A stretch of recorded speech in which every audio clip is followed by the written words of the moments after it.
Hi gang, this is the first of the videos that I promised you. So let's get started right into this. This is probably going to be the longest of the videos, but we'll see how that goes. We've got quite a few things to discuss, and I'll get to it here by putting them up here in the bottom section there. Let's look at our first topic tonight. Everything will sound different. The stage that you're used to is gone. The sound was coming at us from all different directions on the other stage. We had stuff coming at us head on from the floor wedges. We had the house mains behind us and to the side of us. We had another set of speakers out in the front floor that was competing with the floor wedges as well for the front of the house. And of course, the echo in the room and so forth. All of that's going to be very, very different now because all of those speakers on the stage are going to be completely gone. We are replacing them with our in-ear monitoring system. And I'll have quite a bit more to say about a system like that in subsequent videos, as well as some more in this one as well. So it's going to be totally different. It's going to take some getting used to.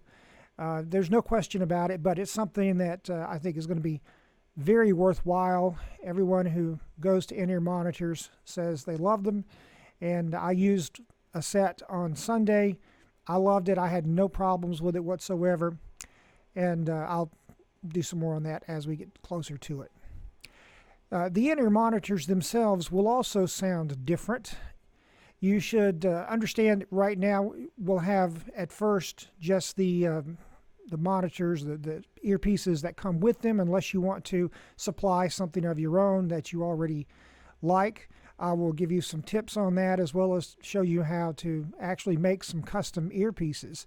I'm going to try it myself, and I'll let you know how that works out. But there are videos on YouTube as to how to do it so that those things stay in your ear, as well as keep your keep the sound out appropriately. And yes, you do want to keep the sound out as much as you can. I'll go into some reasons for that in another video. So they'll sound different, they will feel different, and it'll take just a little bit of getting used to, but it's something I'm quite confident that you'll enjoy. And in fact, when you again do some searches on YouTube for people who've gone to in-ear monitors, they always say they love them. I've looked at a worship leader. He and his wife fought it tooth and nail, and finally they took the bite and did it and loved it ever since. So I think we'll be in the same situation. We also need to understand that under David's vision for what we're doing, we are moving toward a clean, modern sounding performance. That's presentation. That's one of the reasons we're going with as much wireless stuff as we can get at this point, particularly for the people up front. Eventually, I would like to see everything be wireless and have virtually nothing on the stage other than the performers. And when you watch professional performances, you don't see a lot of the wires and things hanging around in most cases that you do on our stage as it has been in the past. So that's one of the things. We're clearing the clutter out, and we're going toward this modern performance style. This style is going to be what I might call more of a broadcast style. As we've had discussions in the past, we want to clean up the sound, make sure that people can hear, and that we're all staying on track. We have a group of people that is desperately trained. I have no vocal training, for example.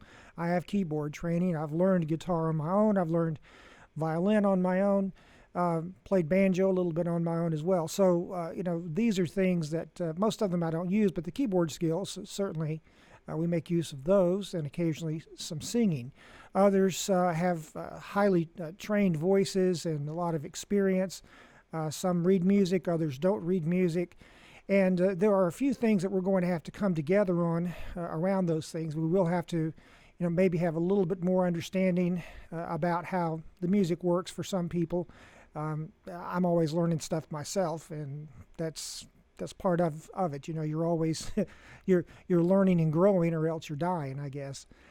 So there'll be some things that we work on a little more. Maybe introduce you to some a little bit of formal training in the areas that we might need it to sort of tighten things up. With the live stream, for example, you're already seeing us have to start at 10:30. We start at 10:30 on the nose, no excuses. That's the way broadcast works. That's the way it was when I was in radio. You had to hit your mark, and that was it. If you didn't hit your mark, then you were quite embarrassed by that. So we're already doing that. So right now, that's the first and foremost thing that we have to do, and we're already doing that. But there are other aspects of this as well. For example, eventually we want to have multiple services in the building. So we will have to make sure that we get in and we get done on time and we get out on time. And then if we perhaps go to something like maybe a television broadcast in the future, that is even more restrictive time-wise, because you absolutely have to get in and out down to the second on those kinds of things. So all that stuff that we're moving toward, we're obviously not there. We don't have a television contract or anything that we're going to do. But this is the direction that we have in mind going. So everything we're doing is trying to move us in this more professional direction. I want to see us perform in ways that would look familiar on YouTube. You watch your bigger churches perform, and you look at their performance and say, oh, that's really good. They don't miss, they don't forget the lyrics. That must just be practice. Well, it is practice, but it's a lot more than practice. I can assure you that. They have assists along the way, which I'm going to show you some here in just a moment. So all of these things should be viewed as interim steps. We're moving this, the stage redesign seems like it's the final project, but it's not. It's just really the first step now on this new path, this new staircase that we want to climb. So we're getting on the first step. We're going to go into it with as much reasonable equipment and lighting and so forth as we can afford. Obviously, there's better stuff out there, and as time goes on, we'll get better stuff. In the meantime, we'll work with what we have, and we will start building these disciplines within ourselves, seeing what we need to work on, and continue to move forward as a group. The InEar monitoring system is really going to be awesome for this. This is something that I'm just really excited about. I found some good options out there for this for us. And the main thing is it gets the noise off the stage, as I mentioned earlier. It puts the sound into your ears where you need to hear it. And it also has the benefit then of allowing you to have a very personal mix that you can hear. You can make sure that you can hear yourself. You don't have to say, I can't hear myself anymore, So if you need to hear yourself, if you need to turn up somebody else, you can do that. If you need to make the drum track louder, or the instrument track louder in general, you can do that for yourself as well. It's really going to be important for us going forward in this next iteration to discipline ourselves to listen to and follow the rhythm section. Particularly, of course, the drum is the biggest component there, but all of the instruments have a part in that. So it's really important. We want to follow it like we would follow a backing track that we were listening to and singing along with, or CD recording or anything else.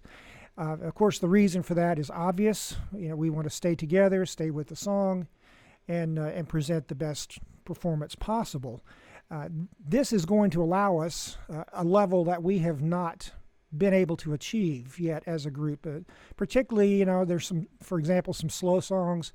We tend to drift within those. Well, we'll have more of the ability now to hear our click from our drummer and to stay on time than we have in the past. And that's something that, it's like working with a metronome. That's one of the reasons I encourage you to work with a metronome. You can download one on your phone.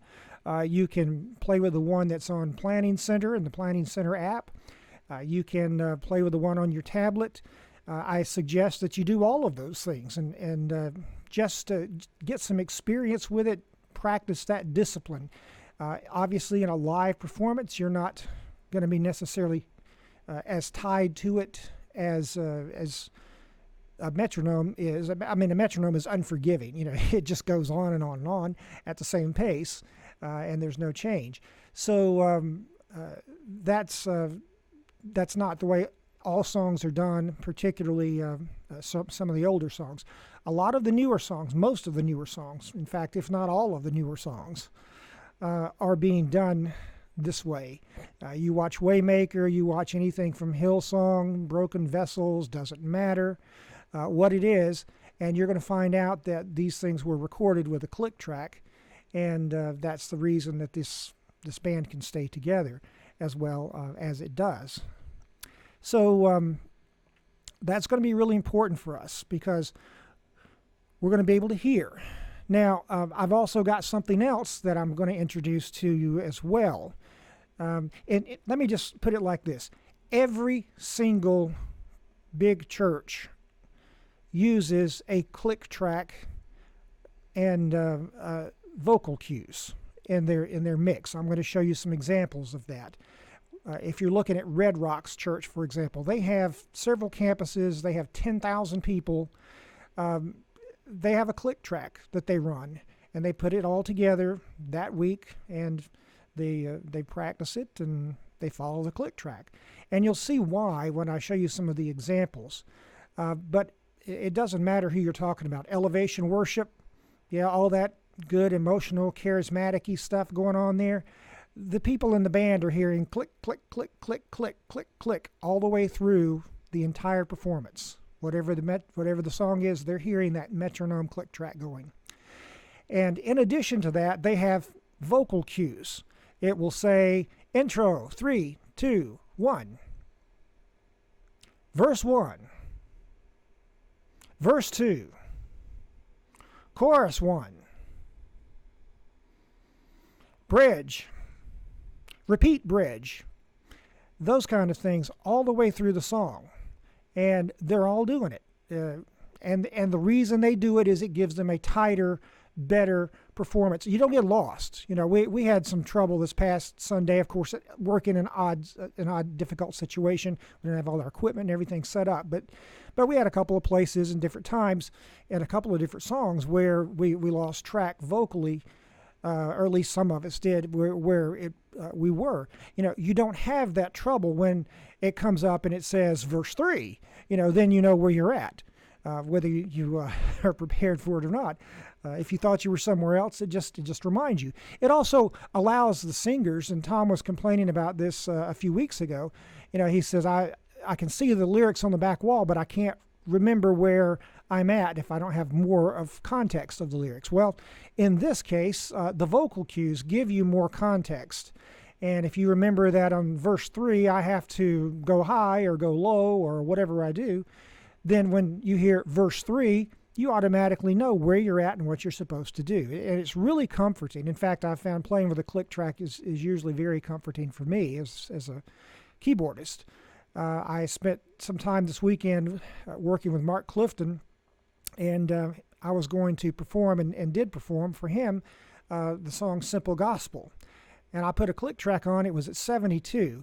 And I realized that when I was trying to play that song, and I hadn't played it in 2 or 3 years, I guess, I got to certain parts of the song and I was way out of where it should be time-wise. It seemed good, it felt good, it sounded good to me, but I was off the beat. And I had to discipline myself, and I sat there for several hours and worked on these different songs. I probably didn't spend several hours on that one, but I would say I probably spent an hour working on it, making myself, disciplining myself with an audible click track plus the video one on the tablet. So when I got to the performance on Sunday, I just had only the video one. I wish I'd had the audio. I would have liked to have had that. It was even better. But when I got to the performance, I was able to follow the metronome. I was able to not rush myself in those particular spots, and the song came out just fine, particularly for having only practiced it for about an hour the day before. So those are the kinds of things that happen to us that we oftentimes don't realize. I was completely oblivious to the fact that in part of that song I was just way ahead of where I should be. So it's what everybody does. Now, we're obviously, that requires more equipment and more organization and so forth. We're not going there at this point, so we're going to do that instead with our drummer, with our bassist, and with the keyboard, with the rhythm guitar, so forth. That's what those instruments are there for, to give us that clear backing track. And if we can work that out to where we can stay in time, then everything's going to be great, and we'll just move on with that. But I have also purchased a new device, and what it does is it allows my microphone to have two different settings. One setting is a vocal mic where I'm singing like the rest of you. I push a button on it with my foot, and that changes it over to a talkback mic, which means in your in-ear monitors, I will be talking to you, and I will say things like, verse 3 or pre-chorus or whatever. I don't know if I'm going to do all of them. I don't know that it's necessary to do all of them for our group at this point. We will just sort of figure that out as we go. But particularly if we get to a difficult spot in the song where we need somebody to remind us what to do, say we've struggled with it for some reason during practice that morning, and we aren't as confident as we might be otherwise, well, we can simply just take the next step, and I can just count it out or say whatever needs to be said about it, and that can help us stay together. So that's going to be exciting. The in-ear mix that I mentioned, that can be personalized for you, and one of the things I want to stress for you, and I'm going to demonstrate that with these videos I'll show you, is that this is not intended to be a CD quality mix, and it's not intended for you to, like you were sitting around listening to the song at home off the radio or off your CDs or MP3s or whatever you listen to it on. The worship team hears a different mix, and it's customized for each person, and the person will give priority to their vocals and their instruments if they have, depending on which ones they have. Those have to be heard well enough that you can hear yourself sing, stay on pitch, and the instrumentalist needs to hear their instrument well enough to know that they're not playing off key. I have had that happen to me in the past, and particularly during a practice, where there's so much sound on the stage, I can't hear my instrument well enough to know that I was actually playing in the wrong key. So I don't think it's happened during performance, but it has happened during practice. So that's the kind of stuff that this will help us prevent. All right, I think I've covered those things. Now let me give you some examples here. I've got 3 examples, and I'll send you the links because I would like for you to listen to these links. If you've never listened to the links I've sent you in the past, I'd like for you to listen to these. The first one here is an in-ear monitor.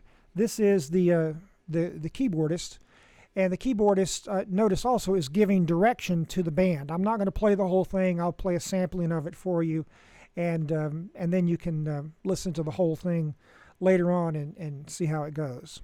And by the way, there are a lot of these on YouTube, so just go to YouTube. Once you start looking these links up, you'll see them come up beside you there in the suggested panel that they have. Come on. Can we lift up the name of Jesus? 2, hallelujah. 1, 2, 3, 4.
All right, so I hope you notice that he's talking to the band, telling them, what the count is and that sort of thing.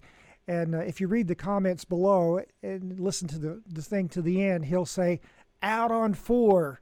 And then the band goes to 4 and keeps on going a little farther. And so people were poking fun at him for them not listening to him and stopping when he said. So that was kind of funny. All right, let me show you this next one. Jake Gosselin is a guy that if you're into worship tech at all, you need to be watching his stuff. He's particularly good for small churches, doing stuff on a budget and so forth. His group is a small church, probably no bigger than ours, at least when he started this. And he also does a church front, which is another interesting thing, where he has resources for the small churches. The thing I want you to hear on this is that he's got his InEar monitor being mixed, and he shows you the broadcast signal, what it sounds like, and he shows you what it sounds like that he's actually hearing in his ear. So this is an interesting one to listen to just for that reason alone.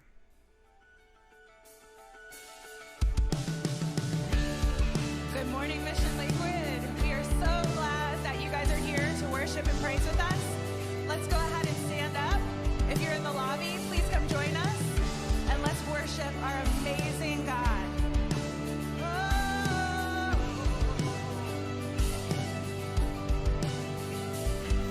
He's coming on the clouds. Kings and kingdoms will bow down. And every chain will break as broken hearts declare his praise. For who can stop the Lord Almighty? Our God is the Lion of Judah. He's roaring with power and fighting our battles. Every knee will bow before him. Our God is the Lamb that was slain for the sins of the world. His blood breaks the chains, and every knee will bow before the Lion and the Lamb. Every knee will bow before him.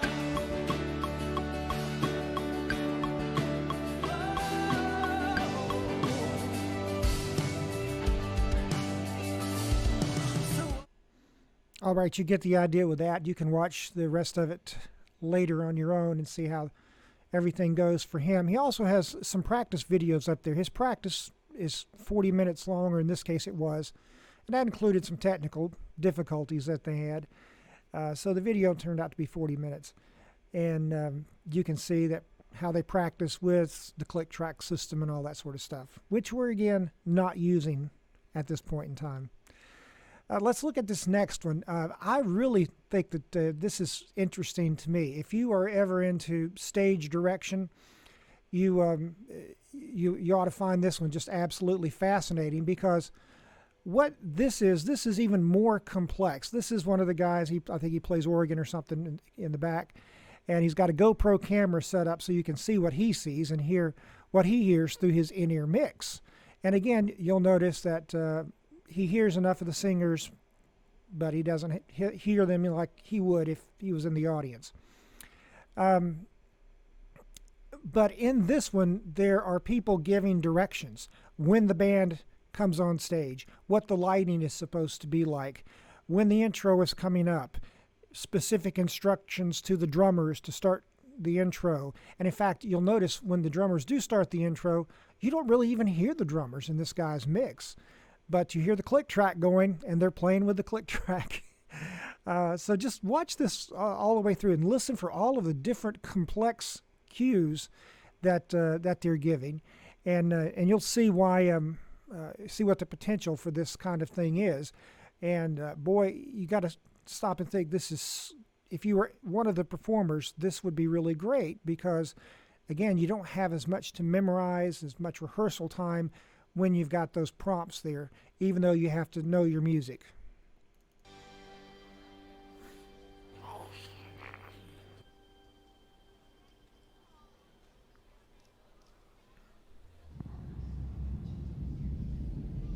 minutes 30 seconds remaining.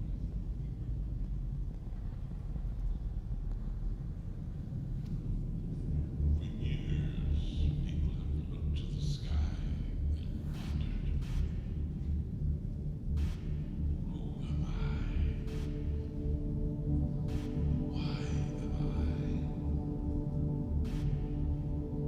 I? Is there anyone out there who will love the real me? In our desire to be wanted. All right, that's 20 minutes long, so I'm not going to play any more of it for you right now than just that. What I want you to notice up there, these 2 points I've got at the top of the screen, we will hear the rhythm section in our earpieces instead of a click track for now. Obviously, things can change at some point in the future. We probably will go with a system like that, but not for now. And I will also be giving some vocal cues, and we'll see how that goes and how that works out for us. So that's kind of the main thing I wanted to introduce to you at this point in time. I hope that you're excited about this. I know I am. There's a lot of work coming up to do this week. I hope by the end of the week to be setting up the stage, at least in some degree. Certainly got to have it something set up for Sunday. I'm not sure what all equipment, how much wiring and such will be done. It won't be finished, but we can certainly have the opportunity to get on the stage, hopefully this week, in some way, shape, form, or fashion. Don't let this stuff intimidate you. I also have a written document that I've been putting together with some of these comments in it and other things. I'll eventually send that out to you as well. You can review that. Just don't let it get to you. Don't let it worry you. All this stuff will work out. We've got a lot of setup to do. It's going to take us weeks and months to get used to the new look and feel of the system. And for those of you who want to change out your earpieces, you certainly will be able to do that. You may want to, like I say, by the time you use them 1 week, and then maybe the next week you'll decide that you want to try to make one of the homemade earpieces that's custom made for your ear. It costs about $15, I'm told, to make those. I'm going to go make one myself, and I'll show you what I know about that, as well as show you some links online. And I'll talk more about the InEar monitoring system in the next video. So I hope you guys are excited. I know I am. David's excited, and I'm looking forward to really getting on with all of this. So God bless you. Have a great week, and we'll see you next time.